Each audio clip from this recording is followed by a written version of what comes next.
it shows that the continuity. ইরানের পররাষ্ট্রমন্ত্রী Abbas Araghchi বলেছেন, সাম্প্রতিক হামলার প্রেক্ষাপটে আমেরিকার সাথে আলোচনা নতুন করে শুরু করার কোনো সম্ভাবনা নেই। পিবিএস নিউজ আওয়ারকে দেয়া সাক্ষাৎকারে আরাকচি সব শেষ আলোচনার অভিজ্ঞতাকে তিক্ত আখ্যা দিয়েছেন।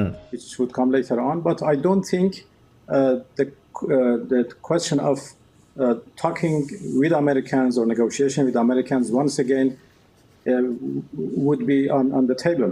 আরাকচি অভিযোগ করেন, বিগত কয়েক দফার আলোচনায় যথেষ্ট অগ্রগতি সত্ত্বেও আমেরিকা কূটনৈতিক পন্থা বাদ দিয়ে সহিংসতার পথ বেছে নিয়েছে, ফলে আমেরিকার সাথে আলোচনা আর সম্ভব নয়। After 3 rounds of negotiation and after the American team in the negotiation, said itself that we made a big progress, still they decided to attack us. এ সময় পুরো মধ্যপ্রাচ্যকে অস্থিতিশীল করার জন্য আমেরিকাকে দায়ী করেন তিনি অভিযোগ করেন, ওই অঞ্চলে জ্বালানি তেল উৎপাদন ও বিপণন ব্যবস্থার উপর উদ্দেশ্য প্রণোদিতভাবে হামলা চালাচ্ছে ইসরায়েল আমেরিকা জোট। তিনি দাবি করেন, ইরান কখনোই যুদ্ধে জড়ানোর পক্ষে নয়, এই যুদ্ধ তাদের উপর চাপিয়ে দেয়া হয়েছে। The consequences are huge for not only us but for the whole region and now for the international community.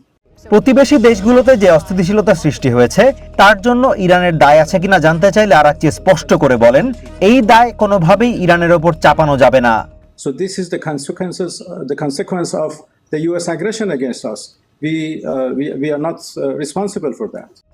এদিকে ইরান সরকারের মুখপাত্র ফাতেমে মোহাজেরানি বলেছেন, চলমান সংঘাত বন্ধে যে কোনো ধরনের মধ্যস্থতার ক্ষেত্রে শুধুমাত্র যুদ্ধবিরতির বিষয়টি থাকলে চলবে না, ভবিষ্যতে এই ধরনের হামলা আর হবে না, তার শতভাগ নিশ্চয়তা থাকতে হবে।